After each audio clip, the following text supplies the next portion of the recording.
আজ আমরা শুনব শ্রীরামকৃষ্ণের গল্প সোমবার থেকে। একজন কাঠুরে বনে কাঠ কাটতে গেছিল। হঠাৎ এক ব্রহ্মচারীর সঙ্গে দেখা হলো। ব্রহ্মচারী বললেন, ওহে, এগিয়ে পড়ো। কাঠুরে বাড়িতে ফিরে এসে ভাবতে লাগলো, ব্রহ্মচারী এগিয়ে যেতে বললেন কেন। এই রকমে কিছুদিন যায়। একদিন সে বসে আছে। এমন সময় সেই ব্রহ্মচারীর কথাগুলি মনে পড়ল। তখন সে মনে মনে বললে, আজ আমি আরও এগিয়ে যাব।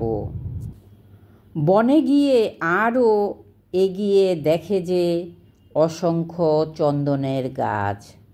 তখন আনন্দে গাড়ি গাড়ি চন্দনের কাঠ নিয়ে এলো আর বাজারে বেচে খুব বড় মানুষ হয়ে গেল। এই রকমে কিছুদিন যায়। আর একদিন মনে পড়ল, ব্রহ্মচারী বলেছেন এগিয়ে পড়ো। তখন আবার বনে গিয়ে এগিয়ে দেখে নদীর ধারে রূপোর খনি। একথা সে কখনো স্বপ্নেও ভাবে নাই। তখন খনি থেকে রূপো নিয়ে গিয়ে বিক্রি করতে লাগলো। এত টাকা হলো যে আন্ডিল হয়ে গেল। আবার কিছুদিন যায়। একদিন বসে ভাবছে, ব্রহ্মচারী তো আমাকে রূপোর খনি পর্যন্ত যেতে বলেন নাই, তিনি যে আমাকে এগিয়ে যেতে বলেছেন। এবার নদীর পাড়ে গিয়ে দেখে সোনার খনি।